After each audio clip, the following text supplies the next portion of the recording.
Bonjour à tous, j'espère que vous allez bien. Bon, je suis désolé pour ne pas avoir fait les vidéos du dimanche, ok? Mais on va reprendre à partir d'aujourd'hui pendant toute la semaine. Bon, aujourd'hui, on a des petites corrections avec une belle hausse. Donc, on finit pratiquement à zéro la journée, donc sur journée neutre. Nous avons le minute fait de cette semaine. Donc, je crois qu'aujourd'hui, le lundi, le mardi, le marché, il va attendre, ok? Un petit peu à partir de mercredi, que ça va bouger dans le bon sens. Bon, demain, nous avons les perspectives énergétiques. Attention avec les perspectives énergétiques à court terme, parce en fait, ça impacte plus le marché européen que le marché américain. OK? Pour ceux-là qui traitent le Nasdaq, comme moi aussi, oui, ça nous impacte. Pour ceux-là qui traitent le gold, le RSD, et ainsi de suite, le SDJPY, des trucs comme ça, des Forex, ça impacte pas trop votre vie. OK? Ça impacte plutôt les gens qui travaillent avec le valeur technologique. Et mercredi, on a tous les bons annonces et avant ça, on a les minutes faites. C'est l'annonce de la semaine, c'est les minutes faites. OK, c'est là qu'on va voir. Donc, demain, on a la perspective énergétique et rien de plus. Je vais m'arrêter là. Je me concentrerai sur les analyses de le trading view. Donc, je viens sur trading view. Voir. Nous avons le Bitcoin ici sur le trading view. OK, et on a cassé la résistance? Non. Pour moi, c'est comme je dis, pour ceux-là qui n'ont pas rentré sur le retour ici, il faut attendre la casse des 32 000 pour acheter le Bitcoin à long terme. Vraiment. Qu'est-ce que moi je peux vous dire? Avec cette repli, je pensais qu'ici il y avait un diamant, qui est en figure chartie des diamants. Maintenant, ce que moi je vois, c'est la casse des maisons de range que moi j'ai fait la semaine dernière. On a fait l'orange, on a bien décassé, c'est une belle casse. En fait, c'est une casse qui est valide, ce type de casse qui est valide. Par contre, pour rentrer en position, j'ai attendu un petit peu. On replie sur 28 750 pour rentrer en position avec un stop loss à 28 000 et avec un objectif à 32. OK? Oh, si vous ne connaissez pas, il faut juste mettre deux pliés ici. OK? Il y avait, à partir de là, vous avez l'objectif théorique à 30 800 avec un stop loss plus bas de 50% à 27 600. Bon, en fait, 27 600 peut être un chiffre rond. En fait, c'est ça la vision que moi j'ai de Bitcoin à moyenne long terme. Pour le temps graphique inférieur, ceux-là qui ne sont pas rentrés en position, honnêtement, si c'est moi, je rentre supérieur à 29 500. Comme ça, je suis sûr que la zone hebdomadaire est cassée et je vais attendre la zone de 30 700, 30 800 environ. Ceux-là qui ne sont pas se positionner encore, ça, c'est un beau point d'entrée supérieur à 29 500. Je baisse plus le temps graphique parce que moins que ça, honnêtement, c'est pas la peine de trader. Je passe sur les gold, parce que c'est les gold qui intéressent à tout le monde. C'était très intéressant la semaine dernière, okay, pour les gold. Donc, honnêtement, c'était super bien. On a cassé vraiment la zone de 2000 dollars, bien dépassé. Moi, je vois, okay, à long terme, le dollar à niveau de 21, pour cette année, 21,80 ou 20,80. Honnêtement, moi, je vois à peu près ça. Mais on va être réaliste. Pour moi, la zone de 2025 dollars, c'est la zone attente. Okay? Et moi, je suis un peu indécis maintenant pour la rentrée en position sur 19,95 okay, pour aller chercher. Donc, on casse cette zone-là, on rentre buy. On vient sur cette zone, on va vendre. S'il casse, on continue. Pour l'instant, c'est vendeur, ok, même si moi je fais un petit buy sur le repli, vous allez voir pourquoi je fais cette buy, c'est justement parce que là, il commence à faire la mèche et hop, on peut rentrer. En fait, la vente, je n'ai pas pris. Je viens sur 15 minutes pour vous montrer exactement la réflexion de cette semaine. Comme j'ai dit, je fais canal de référence zone neutre, je voulais vendre plus bas que celui-là, ok, 19,95, supérieur, je suis acheteur, inférieur, je suis vendeur. Par contre, à ce niveau-là, qu'est-ce que je fais? Il y a eu la première casse, comme je dis, première casse, on ne rentre pas. Il y a un fort risque, même s'il a fait deux niveaux. Regardez, c'est parfait, ça vient pile. On a retourné sur la zone et j'ai rentré sur cette casse. Par contre, j'ai loupé cette casse. La vérité, c'est là, j'ai loupé cette casse. Elle a fait trois niveaux et c'est bien. Par contre, ici, qu'est-ce que je fais? J'ai pris cet niveau-là et j'ai fait la division ici. Je vais vous montrer après sur MT5, sur MT5, vous allez voir. J'ai pris cette zone, j'ai coupé les 50%. couper les 50%, j'ai fait mon canal de référence dans un autre parce que je vais tester le troisième niveau. Comme je vis que ça cassait, je rentrais carrément sur la casse celle-là. Je rentrais sur cette casse avec le stop loss plus bas pour retourner à deux niveaux. Si elle me passe cette zone ici de 19,85, ça veut dire que je me place déjà en break-even et moi, je vais attendre des niveaux supérieurs. Pourquoi pas avec un objectif à 2006 $ et pourquoi pas les 2012 $. Pourquoi j'ai fait cette réflexion? Je suis sur base des structures qui s'avèrent depuis un certain moment. Regarde, ça, c'est les structures baissières qui se forment en 15 minutes depuis un certain moment. Si je perds cette zone et je viens sur mon objectif théorique, ici, c'est deux niveaux, ça veut dire que cette structure elle était cassée et on repasse sur une zone haussière. Donc, ça me valide ma zone hebdomadaire, ça me valide sous mes analyses et à partir de là, je veux vraiment avoir des perspectives à 2025 $. Parce que je casse cette structure et je passe sur les zones supérieures.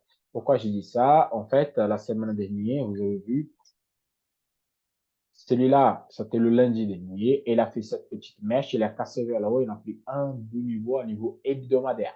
Là, il prend de faire les mêmes mouvements. Fait la mèche, on retourne vers la haut, il s'est reparti. La tendance est haussière pour les gold. C'est la tendance haussière, il faut vraiment faire attention. Okay? Vraiment, tendance haussière, on fait que des bails, on va continuer à faire des bails jusqu'à quand on retourne en mode tendance. Voilà, donc c'est ça ma vision de gold pour ce moment-là. À long terme, on regarde, c'est haussière. Par contre, s'il continue plus bas, 19,95, je prends stop loss, je vais continuer à vendre jusqu'à 19,65 et pourquoi pas venir sur le plus bas et après je vais ajouter encore des niveaux. Pour l'instant, on garde celui-là. Je passe sur le DAX parce que je vais m'attendre un petit peu le Nasdaq pour vous montrer le jeu des fériés. Tendance hyper haussière. On a cassé les 50% de notre biseau d'élargissement. Okay? On a supérieur les 61 de Fibo. Notre expansion de Fibonacci, on attend de les 78. Ça fait un bon moment qu'on attend cette zone des 78. Pourquoi je suis acheteur? Parce que sur mes zones hebdomadaires, je vous montre, pas plus simple. Regardez, ça tient, qui ça bloque maintenant, c'est la zone des 15 700. Casse des 15 700, accélération jusqu'à 16 000 $ facile. Okay? Donc, je suis acheteur supérieur à 15 600. Je vous montre sur le temps graphique inférieur. Ça, vous voyez. Je viens sur 15 minutes et je fais la même chose pour aujourd'hui. Ça fait une belle situation de trade. C'est vendredi, la clôture. Je fais canal de référence dans un neutre. C'est comme dit, ouverture avec un gros gap. Il y a des gens qui me posaient la question par rapport au gap. Vous pouvez utiliser cette structure ici, oui, comme un trade pour votre semaine. Vous pouvez le faire, il n'y a aucun souci. Moi, j'ai utilisé celui-là justement parce qu'il y a ma ligne hebdomadaire. Ça veut dire, si je casse vers le bas, je fais les ventes. Et c'est ça qui s'est passé. OK, une belle casse ici. Et on a fait trois niveaux. Après, le marché se retourné. Ça fait un signal de buy pour attendre encore des niveaux supérieurs. Supérieurs sur la zone hebdomadaire et supérieurs sur cette zone. La réponse à des questions qui me posaient, s'il y a un gap, si je peux utiliser la zone des gaps, oui. J'enlève tout ça et je passe sur les zones des gaps. Comme ça, vous voyez. Si je prends ici, OK, je fais mon canal de référence et ma zone neutre, je peux le faire. Oui, je peux le faire. Et vous voyez, il faut juste respecter la zone. Comme ça, c'est fait. Regardez si moi j'attends de l'ouverture des marchés pour faire les gaps. Donc, quand j'ai ma première casse, ça c'est le premier casse, je ne prends pas. OK, je viens sur la deuxième casse. Regardez, ça c'est une petite marbozo qui a cassé. Et là, il vient, il me fait un niveau déjà, tout de suite, deux niveaux, un et demi. Bon, deux niveaux, c'est largement suffisant. Je continue à faire des ventes. Après, on casse et là, on attend le signal de buy. La question, c'est justement celui-là. Il faut le respecter.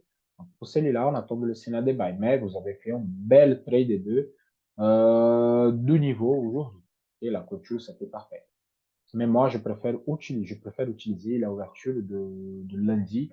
Pour moi, la clôture de vendredi, pour moi, je suis plus sûr que même si on gap, je peux attendre avec patience et prendre le trade avec plus de sécurité. C'est juste pour moi en question de sécurité. Okay? Bon, mais vous pouvez utiliser tous les deux. Il n'y a pas de souci. Les résultats, c'est pratiquement les mêmes. Parce que vous faites vous avez la rentrée ici. Et là, maintenant, vous avez la rentrée un petit peu plus bas, mais vous faites en vente et en buy. Si vous calculez les nombres de pips, ça donne pratiquement la même chose. Donc là, c'est un buy, c'est fait. OK, c'est sécurisé. Et notre objectif pour attendre, c'est la zone de 15 900. Voilà.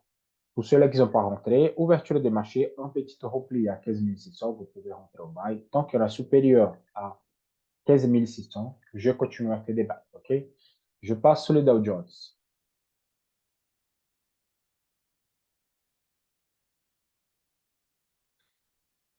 Le Dow Jones, tendance très, très, très haussière. OK? Le point de bail, ça fait aujourd'hui à 32 250. Vraiment, c'était une belle zone pour rentrer en position. Là, le graphique hebdomadaire, il passe déjà en positif. Donc, la prochaine zone d'attente, c'est 33 700. Là, il n'y a pas autre chose à faire qu'arriver sur la zone de 33 700. Par contre, vous voyez que sur le journalier, ça fait une espèce d'orange. Ça commence à me former une espèce d'orange. Je vais bien marquer celui-là.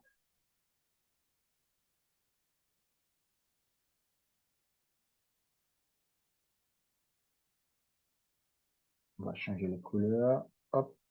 Et voilà. Nous avons un bel orange ici.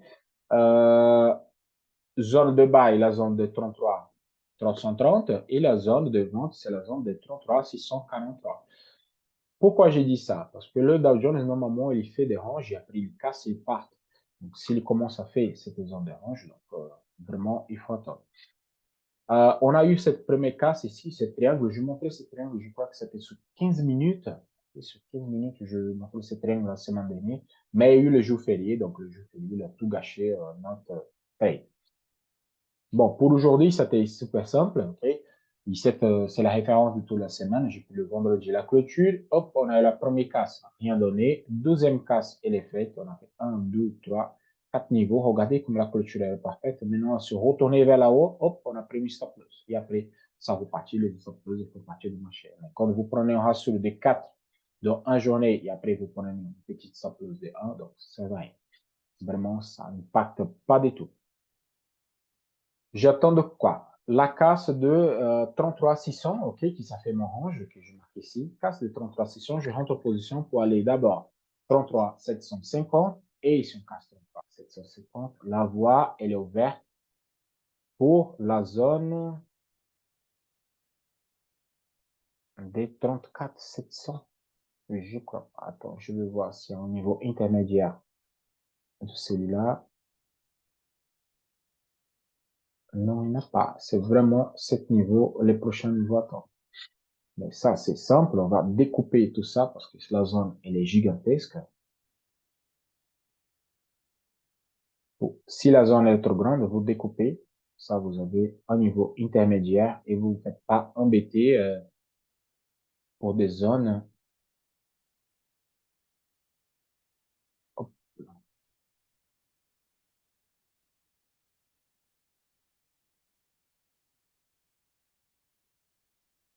voilà, c'est plus ou moins la zone de 34 250. Ok, donc euh, si on casse 33 700, 34 250, c'est la prochaine zone à attendre. Parce que là, c'est trop grand. La zone, je réduis un petit peu. Donc, d'abord, casse 33 630, ok, c'est la casse d'orange, bien évidemment sur H4.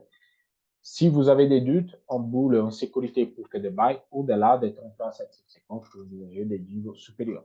Par contre, si on en replie à ce niveau-là, ok, si on petit repli, travaille les zones recasse, là oui, encore une fois en position. Pour rentrer ici, attendez la OPR, une belle OPR ici, ça fait une belle continuation de la tendance. Je vais supprimer ça pour ne pas m'embêter. Et on vient sur le Nasdaq. Moi, je vais prendre un petit peu sur le Nasdaq pour vous montrer, parce que le Nasdaq, c'est mon graphique de travail. Et là, je vais vous montrer un petit peu plus en détail. Qu'est-ce que j'attends pour cette semaine avec la Fed pour le Nasdaq? Carrément, j'attends ici avec impatience la zone de 15 600. On dirait comme ça, okay? 15 600. Pourquoi j'ai dit? Parce que comme ça, on arrive sur haut de nuage pour le vendre. Parce que je crois que le Nasdaq, il va bien travailler les zones de haut et basse, avant de faire sortir définitivement. Donc, c'est, pour cette semaine, honnêtement, j'attends la zone de 15 600, de 13 600. Là, je vois que déjà lundi, il est venu faire sa correction, il a fait sa mèche, et là, il repart. Pour faire un bail de long terme, okay, c'est supérieur à 13 200. 13 200, vraiment, ça nous ouvre la voie vers le 13 600. Pour celui-là, il y a quelques obstacles qui vont nous empêcher d'y arriver. J'ai tracé mon FIBO, mon FIBO qui a été validé le 23%, ça a été invalidé encore une fois, et nous sommes exactement sur les 23%. Par contre, on a testé déjà 3 fois les 50%, et vraiment, si demain on clôture sur le période, ça veut dire qu'il va remonter. Il a fait, il y a 7%. Les acheteurs, ils sont très présents, les acheteurs, ils sont super présents là-dessus. Et si on casse encore une fois la zone des 50% de ma expansion de Fibonacci, on a forte chance sur les 61, et pourquoi pas les 78. Les 100%, c'est trop haut. Donc, ça va prendre un peu de temps. Mais par contre, les 78 de Fibo, que ça coïncide avec la résistance hebdomadaire, c'est largement faisable. Vraiment, c'est largement faisable pour le faire. Ce que je voulais vous montrer, c'est le jour férié. OK, bon, ça, c'était la semaine dernière. J'ai eu cette canal et je voulais vous montrer cette canal parce qu'en fait, il est venu tester les 50% ici. Et après, j'ai fait un canal de référence en neutre. J'ai pris cette hausse, mais je ne pouvais pas envoyer à personne. Mais bon, c'est juste pour que vous voyez le canal qui s'était tracé avant le jour férié. Et il a fait son objectif parfait. Donc, le jour férié, on n'a pas de volatilité. On a été coincé là-dessus. Et cette semaine, j'ai marqué, et il est là. Donc, ça, c'est la marcation de cette semaine que moi, j'utilise. Okay? Donc, j'ai pris la mèche plus la zone de base. Premier casse, rien fait. Deuxième casse, j'étais pas à la maison, je n'ai pas pris ce trade. Okay? Donc là, il a baissé, il a fait sa correction. Il est venu tester les 50% parfaitement de Fibonacci encore une fois. Par contre, ici, je coupais, je profitais des 50% qui a découpé. Donc, je fais canal de référence zone neutre, moi, je rentrais là. OK? Je rentrais exactement, non, je rentrais un petit peu ici, je fais un trade, je clôturais et après, il y a eu cette casse, la deuxième qui c'est de la OPR et vous pouvez faire le trade. Maintenant, qu'est-ce que moi j'attends? Pour la boule de sécurité, je parle toujours de la boule de sécurité. Je suis acheteur supérieur à 12 900. Vraiment, 12 900, c'est les casses vers le bas, c'est la catastrophe. Mais 12 900, je suis toujours acheteur. À ce niveau-là, c'est la zone que je dis, ça fait 2 semaines. Maintenant, pour faire le bail des mains, il faut que les casses 13 080. Pourquoi? C'est l'ouverture de marché. C'est les casses dans 13 080. Ça veut dire que la voie est ouverte pour 13 100 et 13 200 et pourquoi pas l'ouverture mensuelle qu'elle est là. Donc, c'est ça que moi j'attends. Si on dépasse l'ouverture mensuelle, ça veut dire qu'on a une forte chance d'aller vraiment sur 15 600 avec la fête. On a une forte chance d'aller sur celle-là. Mes positions, je veux maintenir. Et tant qu'elles sont supérieures à 12 900, je veux maintenir mon bail. Parce que je suis positionné, je veux les garder. Mon objectif, c'est celui-là.